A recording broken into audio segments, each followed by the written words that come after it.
Before we dive into the content of the AWS Certified Cloud Practitioner Certification exam in this course, it's important for us to discuss some exam tips and tricks. Now, these tips are going to assist you in studying for the exam more effectively, and they'll help you focus your efforts in order to get the most out of the materials that you're studying. Now, the most important thing to remember when taking the exam is that there will not be any trick questions. Every question is precisely worded to match the material you're going to be studying. If necessary, take the time to read each question multiple times to ensure that you understand exactly what is being asked of you, and that you're answering the question that's actually being posed to you in the exam. Now, as you read through the question and answers, I want you to always be on the lookout for any distractors or red herrings. Generally, there's at least one of the 4 possible answers that is written to distract you from the correct answer. If you can identify which one that is and eliminate it as a possibility, you're going to greatly increase your chances of guessing the right answer.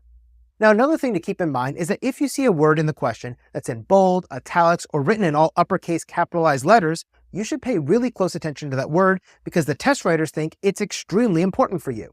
Now, it's also important to remember that you must answer the question based on your knowledge and studies of the AWS Certified Cloud Practitioner certification that you're learning in this course or from an officially approved textbook from a major textbook publisher, and not from your personal workplace experience. Your workplace may use different terminology for different AWS services, or the name of a service may have changed since your workplace started using it. For these reasons, it's critically important that you always select the answer that corresponds to the material that you learned in this course or what's listed in the official exam guide, which has all those objectives and all the services listed that you can download from lesson 2 of this course, because that is what the test writers are using when they're writing the official exam questions, and so your answers need to match theirs. Amazon puts out an exam guide for each and every certification they create. Now, exam guide is kind of a weird term for it. It really is just a list of domains and objectives, but you should take the time to download it and review it because it clearly states what is and what is not going to be on your exam. The current version of the exam is the CLF-C02, and the exam guide consists of 4 domains and 19 objectives, which Amazon refers to as task statements. Now, you should take the time to review the exam guide because it's going to list out every single service that is or is not going to be on your exam. Now, don't worry, Jamario and I have already done all the hard work of researching and covering each and every task and objective from that exam guide in the videos for this course.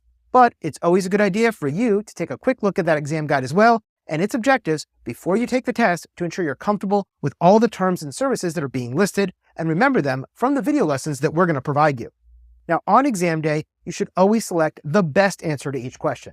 Now, I know that sounds silly, but each question may have several correct answers, but only one is going to be the most correct because it's true most often or in the most cases.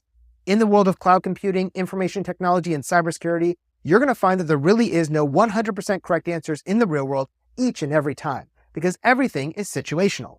However, when you're taking the exam, you need to try and select the answer that will be correct for the most cases most of the time.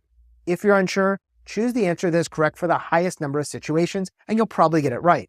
This will help you eliminate some of the doubt you may be feeling when you're reading the questions and the answer choices. Also, when you're preparing for the AWS Certified Cloud Practitioner exam, it's important to understand the key concepts that are being asked about in each question, rather than simply trying to fight the exam or the test questions. This will help increase your score, I promise you.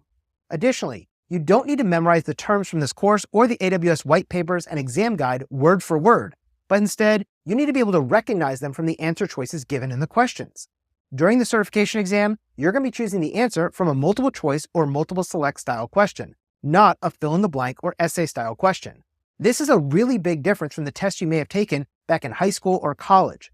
In the certification world, it's important to be able to recognize and understand the information rather than being able to simply regurgitate it because you've memorized it.